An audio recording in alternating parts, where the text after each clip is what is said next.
Sim, tratamos narcisistas, tratamos pessoas muito sintomáticas borderlines, pessoas inclusive no espectro antissocial, histriônicos, bem como codependentes, neurodivergentes. O, eu vim de um histórico pessoal onde eu cortei contato com a minha mãe, que é narcisista. Narcisista. Sim. E eu vi na época que não tinha informação sobre esse assunto e eu via que os profissionais se sentiam muito desconfortáveis ao falar sobre mãe e pai. E aí eu queria repassar para as pessoas informações que salvaram a minha vida. Então, grande parte do meu trabalho começou com essa validação da experiência das pessoas que estão lidando com mãe e pai, que estão nesses espectros de personalidades mais controladoras, antagonistas, que acabam adoecendo as pessoas que estão por perto, porque é muito confuso a gente se validar, a gente se sente um monstro. E eu queria passar para as pessoas como é que a gente se liberta disso, como é que a gente lida com isso. Então hoje eu tenho um canal de YouTube, Instagram, enfim. O meu foco agora, além de ter desestigmatizado essa questão familiar, é trazer esperança para as próprias pessoas que estão nesses espectros e que queiram se tratar. Do narcisismo. Todos esses que são estigmatizados, né? Eu estou num processo também de aprendizado da melhor forma de fazer isso.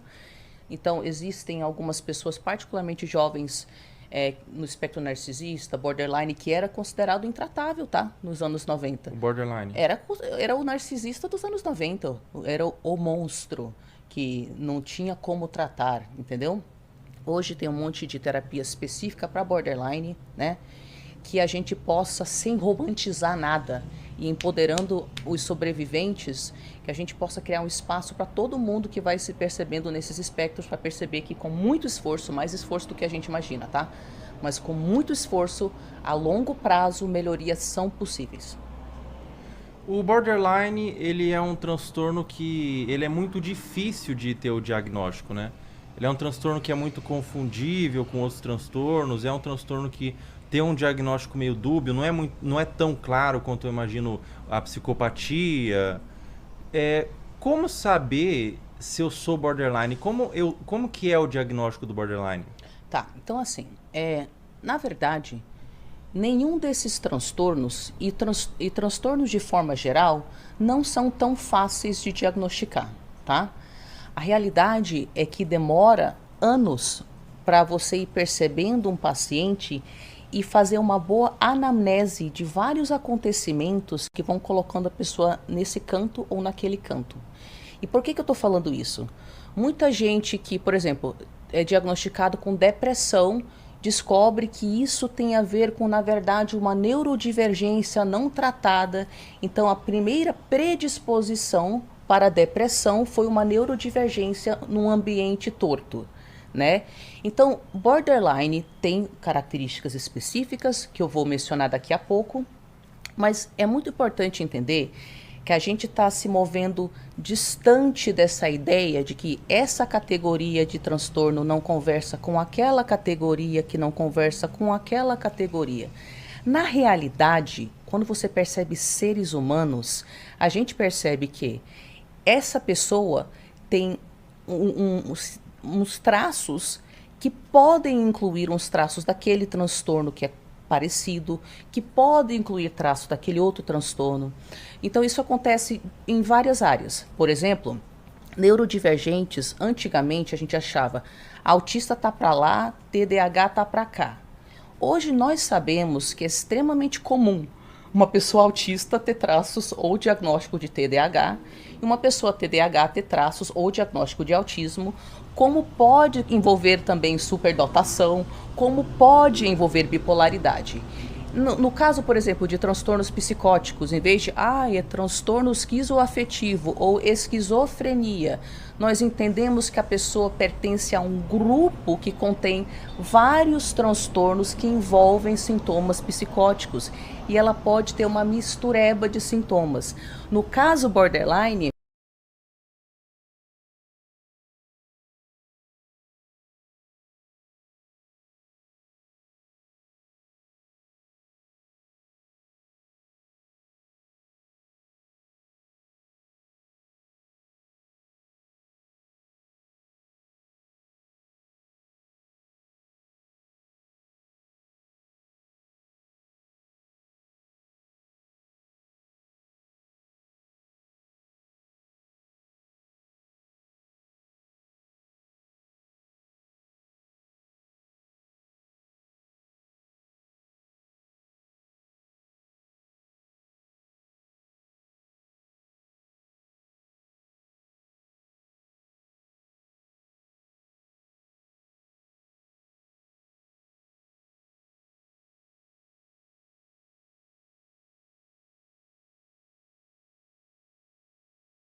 que fazem coisas diferentes para lidar com essa intensidade absurda.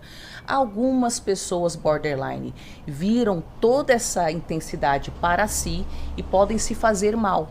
Então, algumas, não todas as pessoas borderline se cortam. Algumas, não todas as pessoas borderline começam a ter gatilhos de autodestruição, que pode ser com droga, pode ser com comportamentos desenfreados e impulsivos. E algumas pessoas borderline externalizam esse comportamento.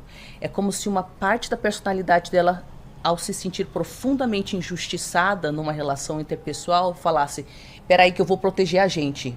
E nesse estado de intensa raiva, a pessoa borderline que externaliza, nem todo borderline externaliza essa raiva. Alguns voltam só para si, alguns fazem as duas coisas. Mas nesse estado, para quem externaliza, a pessoa pune duramente quem está por perto. E quem está por perto não está entendendo a intensidade da resposta dela. Então, quem está por perto, da mesma forma que a pessoa borderline se sente injustiçada, pois ela sente tão intensamente o gatilho, a pessoa que está por perto também se sente injustiçada, porque eu não estou entendendo por que você está reagindo dessa forma tão intensa.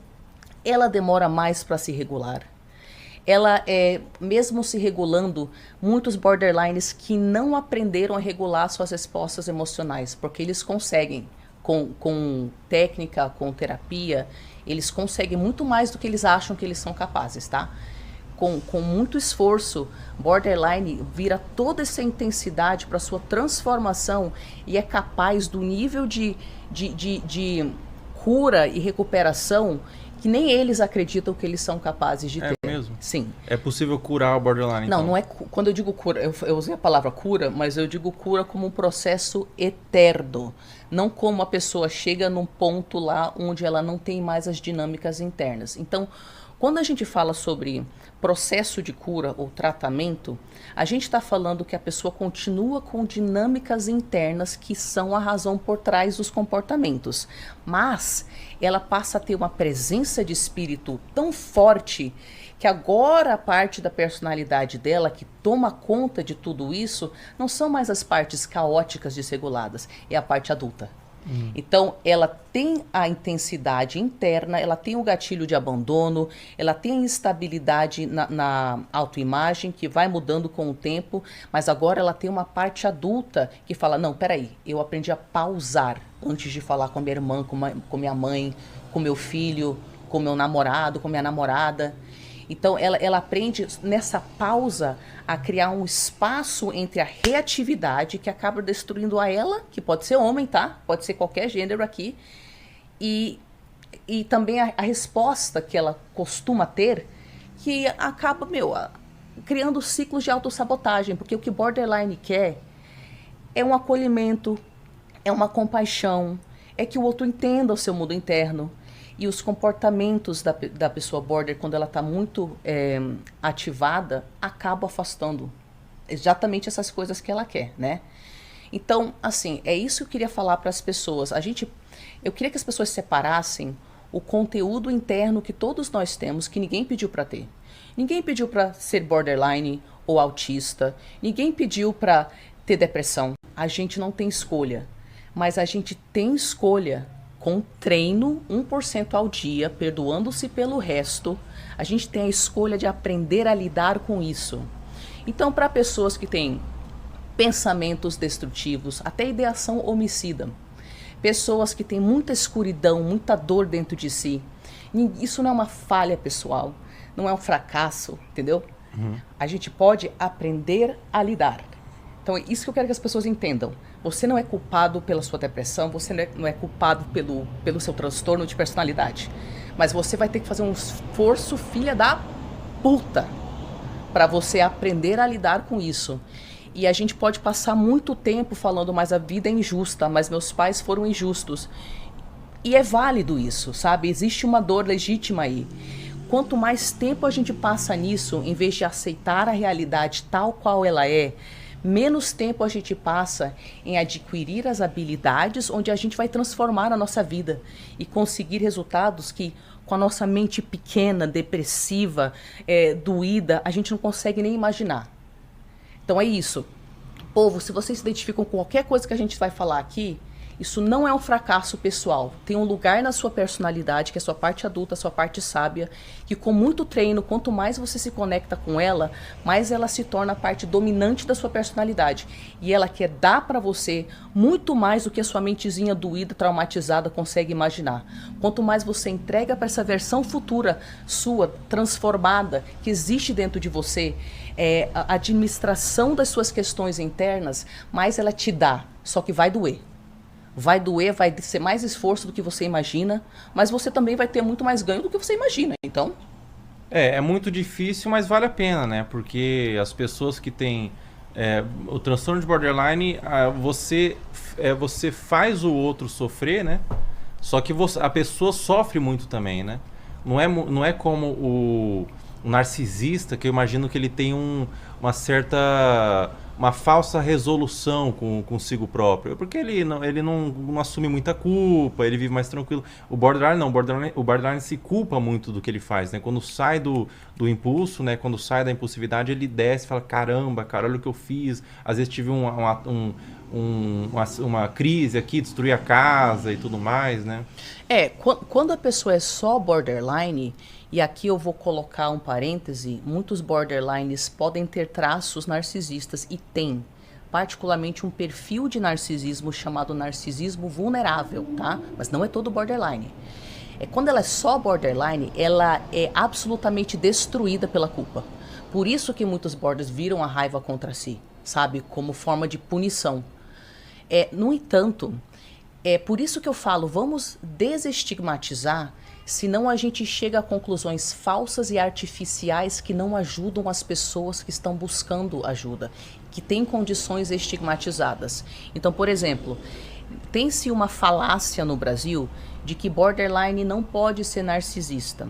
Isso não existe. Existem vários perfis, e não te falei que a pessoa pode ter traço disso, daquilo outro, ou até comorbidade, o duplo diagnóstico. Mas isso não é a mesma coisa que falar que border é narcisista. São condições diferentes. Você vai encontrar border que não é narcisista, tá? Mas quando o borderline tem traço narcisista, costuma ter um traço específico, que chama-se narcisismo vulnerável. Narcisismo vulnerável está associado a uma paralisia diante da vida, onde a pessoa se sente tão incapaz de encarar os desafios da vida, que em vez de assumir que ela está deixando de agir, ela entra num mundo de fantasia, onde ela fala, mas é culpa do mundo, mas é culpa do outro, mas é porque a vida é injusta, é porque eu tenho a genética errada. Então é tão doloroso a pessoa perceber que ela está causando aquelas situações repetitivas da vida dela, que ela tem muito essa distorção cognitiva da vitimização. E quando o borderline tem narcisismo, muitas vezes tem outros traços narcisistas que pode ter também. É esse lugar de, caramba, mas tu sabe a vida que eu tive, cara? Pelo amor de Deus, olha ao meu lado. E para deixar muito claro, a dor da pessoa é válida. O que não é válido é o comportamento que ela externaliza. Você entendeu? Entendi. Como a gente pode separar essas coisas? O tratamento é muito voltado aos comportamentos danosos do que a parar de sentir, a parar de ser como é. Porque tipo assim, como eu falei, as respostas emocionais que a gente tem, elas estão fora do nosso controle. O que a gente faz é reagir a essas respostas emocionais. Com o tempo, quanto mais a gente aprende técnica de regulação emocional, mais a gente consegue fortalecer aquela parte do cérebro que consegue se distanciar daquela dor, barrar atitudes autodestrutivas e impulsivas e assim conseguir resultados melhores.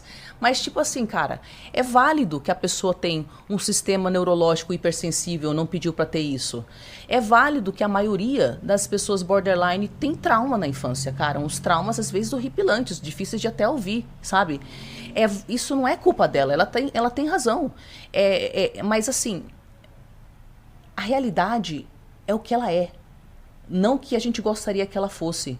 E dói muito chegar nesse lugar de raiva contra a vida, para quem é religioso, raiva contra Deus. E raiva contra si, contra a família. Tipo, caraca, que injusto, cara. Porque logo eu. Só que quanto mais cedo a gente chega nesse fundo de poço, de preferência com assistência terapêutica especializada, tá? Em muitos casos com tratamento aí psiquiátrico junto, ok? Quanto mais a gente entende que esse fundo de poço é um lugar a partir do qual a gente pode entender. Tem o depois do fundo do poço, que é quando a gente fala assim, tá bom, agora eu aceitei. E eu vou trabalhar com o que eu tenho, onde eu tô, agora. Porque é a única coisa que eu posso fazer. E se você faz seu 1% ao dia perdoando-se pelo resto, isso tem um efeito cumulativo inacreditável a longo prazo, tá? Então, assim, eu tenho pacientes borderline, eu tenho amigos borderline que tinham data marcada para se auto-aniquilar. Porque a pessoa não aguentava mais estar no planeta Terra, você entendeu? E a pessoa não tem mais isso. Não estou falando que em nenhum momento não vem aquela depresinha, mas a pessoa não chega naqueles gatilhos emocionais que chegavam a fazer com que ela rompesse com a realidade. Às vezes, algumas pessoas border têm um gatilho emocional tão forte que ela entra numa ideação persecutória onde ela está na psicose já. Então, ela começa a te acusar de um monte de coisa que você não fez, porque ela tá vendo o inimigo em tudo que é parte. Então, eu já vi pessoas conseguirem, já estão há anos sem ter esses tipos de gatilhos, sendo que era parte da vida da pessoa, através de um esforço inacreditável, tá? Mas que, como eu falei, tem esse efeito cumulativo a longo prazo. Você entendeu? Bacana. Você acha que o psicólogo, o psiquiatra, ele não pode olhar para uma pessoa, né? E diagnosticar aquela pessoa. O psicólogo não pode fazer isso, né? Mas existe algum palpite, por exemplo, você acha que o Cristiano Ronaldo é narcisista? Ai, mano, assim, primeiro que eu não sou psicóloga, eu sou terapeuta, tenho várias formações na área da psicologia, mas eu não tenho bacharel em psicologia, tá? Só pra deixar isso claro. Eu acho que eu não sigo muito o Cristiano Ronaldo pra poder te falar. Tipo... Né? Mas eu posso fazer um comentário? Narcisismo não é sobre ter construído tantas evidências concretas de que você é capaz das coisas que você passa a ter confiança. Tem pessoas que simplesmente trabalham tanto, que elas têm tanto sucesso, que elas se tornam confiantes. E quem está de fora se incomoda com isso. Porque a pessoa realmente trabalha 3 vezes mais do que os outros, e quando o outro trabalha demais, me lembra que eu tô aqui assistindo Netflix, cara. Então, narcisismo não é sobre confiança. Narcisismo é sobre profunda inveja, porque eu tô sempre me comparando com o outro, e eu tô sempre achando que eu tô inferior. Então eu preciso criar uma voz na minha cabeça que fala, imagina, eu sou superior a você porque eu como mais mulher, porque eu sou mais bonito, porque eu sou mais alto, porque eu tenho mais dinheiro, porque eu sou mais inteligente. Narcisismo é sobre precisar esmagar o outro, porque ele gera em você uma sensação interna de insuficiência. Aí você usa a arrogância para tentar compensar isso. A narcisismo é isso. Caramba. Entendeu? Tem muita gente que as pessoas acham que são narcisistas, que são simplesmente pessoas que lutam pra caceta, pra ter a vida delas. E elas lutam mais do que você. Isso incomoda. O narcisismo é quando te dá um sentimento de insegurança, o outro te dá um sentimento de segurança interna. O narcisismo é quando eu sou tão hipersensível à crítica que eu preciso que o outro valide constantemente que eu tô certo. E quando ele não faz isso, isso me causa desconforto interno, porque eu tenho uma autoestima tão instável que se você não falar que eu tô certo e fizer o que eu falo que você tem que fazer, aí é como se você estivesse falando que eu tô errado e eu não consigo lidar com essa sensação interna. Por isso que narcisistas são controladores. Por isso que, tipo, nossa, Felca, você tá usando essa camisa preta, todo mundo sabe que hoje em dia o negócio é usar coisa vermelha. Porque se eu gosto de coisa vermelha, então você tem que também gostar de coisa vermelha, senão é como se você tendo uma identidade própria, você estivesse falando que a minha tá errada.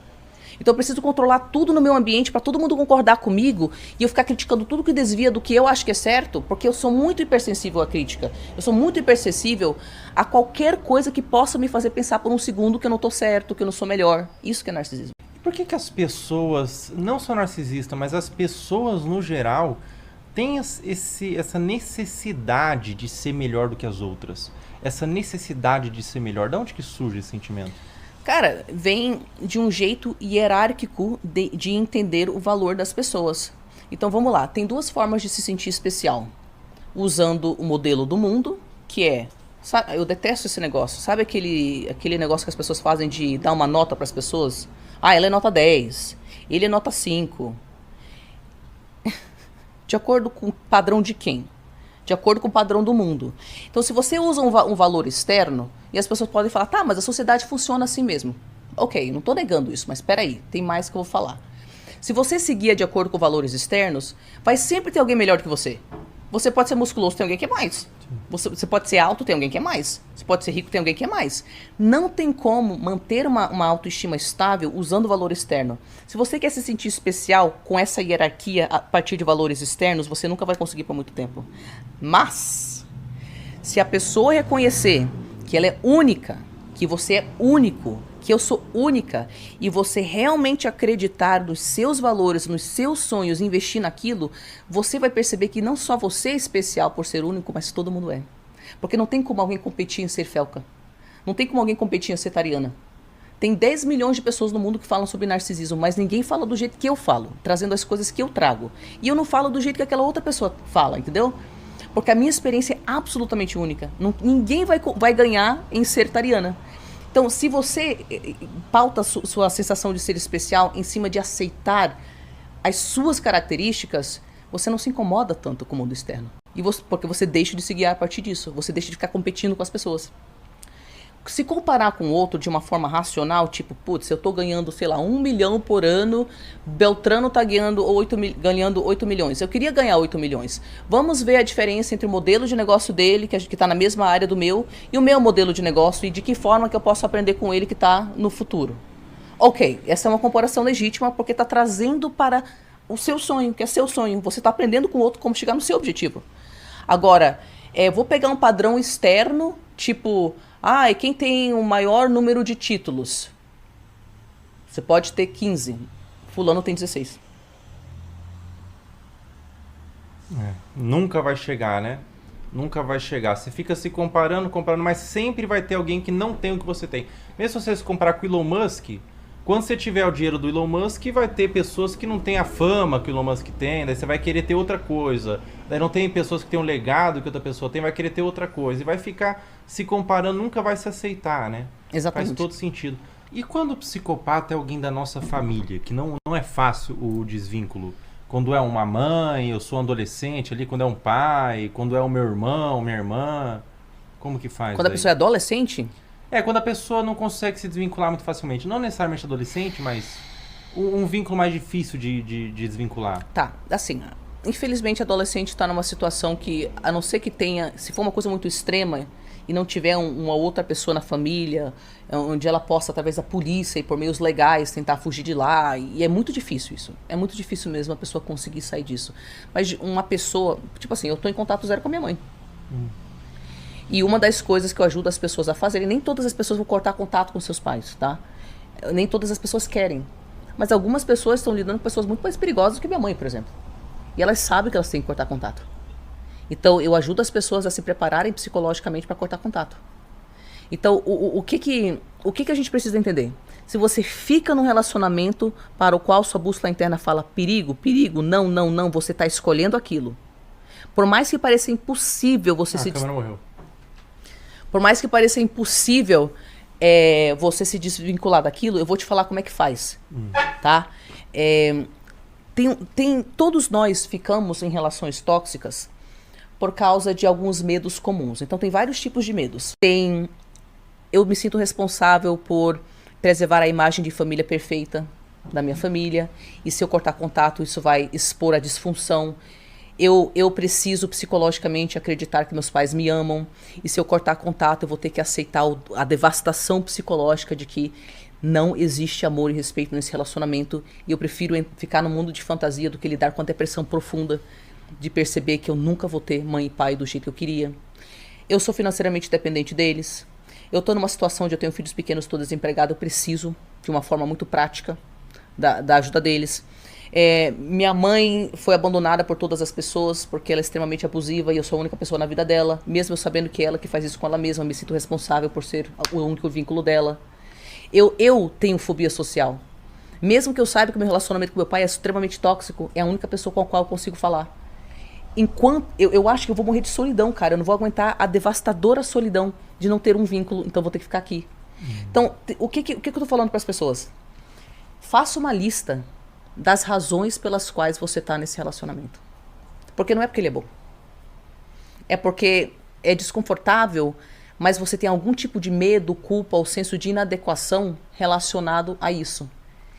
Quando você souber o que é, passe os próximos anos da sua vida estudando como criar estruturas naquelas áreas diferentes para que você naturalmente se sinta fortalecido para com o tempo conseguir sair de lá. Por exemplo, uma das coisas que eu entendi intuitivamente sobre mim é que eu tinha que me forçar a socializar por várias questões de saúde mental, mas também porque algo me falava, se eu não aprender a lidar com pessoas, eu nunca vou sair daqui. Então eu me forçava a socializar, era desconfortável. E então, se a pessoa tem medo de solidão, então comece a fazer aula de cerâmica, sei lá, faça aula de dança, vai para um clube de não sei das quantas, que é gratuito se você não tem grana. Comece a achar grupos de apoio online. Se você tiver grana, faça terapia, porque daí você se fortalece na parte social, e aí, se fortalecendo, quando a gente se dá coisas boas, a gente olha para aquilo, e naturalmente, já que a gente está se tratando bem, a gente rejeita. É quando a gente não se dá o que a gente precisa e fica com aquela necessidade não satisfeita que a gente fica no lugar tóxico. Se você não tem independência financeira, então vê como é que faz o currículo. Putz, você não tem um currículo. Vê um curso que vai te permitir daqui a 1, 2, 3 anos, 5 anos, sei lá, cara, ganhar grana. Ah, mas é muito devagar. Muito devagar? Como é que vai ser tua saúde mental e tua depressão daqui a 10 anos? Ao lado dessa pessoa? Então, seja honesto a respeito das razões pelas quais você está nesse vínculo tóxico. E você vai assistir todo santo dia um vídeo do YouTube de especialista que te ensina como fazer aquilo. Tudo que você não sabe fazer, alguém fez. Aos poucos, vá construindo estruturas nessas áreas que você aos poucos vai se dando coisas boas e aos poucos isso alimenta a autoestima. E quando a gente tem autoestima e se dá coisas boas, a gente não tem tolerância para essas coisas mais. A gente começa a sentir aversão e chega um ponto que a gente não consegue estar mais perto da pessoa, porque ativa tanto gatilho na gente que a gente prefere lidar com a culpa e a devastação de cortar contato do que ficar lá, morrendo. Caramba! Você observa os benefícios que aquele relacionamento te dá, né, para você ficar naquele relacionamento, e você busca esses benefícios fora daquele relacionamento, para você se fortalecer para aquele relacionamento, você não ser tão dependente daquele relacionamento. Exatamente. E funciona. Demora, às vezes, dependendo do que for. Eu demorei 5 anos, desde o momento que eu sabia que eu queria sair de casa, até o momento que eu tinha grana e estrutura financeira para isso. Mas foram 5 anos que mudaram minha vida. Nunca mais voltei para casa. Por mais doloroso que seja a mudança, né, às vezes vale a pena porque você vai sucumbir naquele relacionamento, né? Exatamente. Nick mandou R$10. Tari, tudo bem? Admiro muito o seu trabalho. Acompanho seus vídeos e me ajudou muito. Convivo com uma irmã narcisista e tem sido difícil enfrentar os dias, não sei como sair disso. Desculpa o desabafo. Como sair disso, hein? De um relacionamento narcisista com a irmã? Com a irmã? É isso?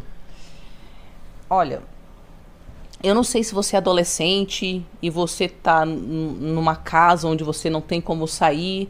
Aí é um planejamento a longo prazo, que nem eu fiz, que eu tinha 16 anos, eu pensei, eu tenho que sair daqui. E eu fiquei 5 anos pesquisando como é que eu consigo sair daqui, virei comissária de bordo. Se for algo nesse sentido, se você for novinho, pega toda a sua energia vital para você planejar a sua saída. Se você for uma pessoa mais velha, lembra daquilo que eu falei de se você está com dificuldade de colocar limites nela ou algo assim, tem algum medo aí seu. Você tem medo de ser visto como ingrato, você acha que ela vai se autodestruir se você não estiver por perto e você é responsável por ela.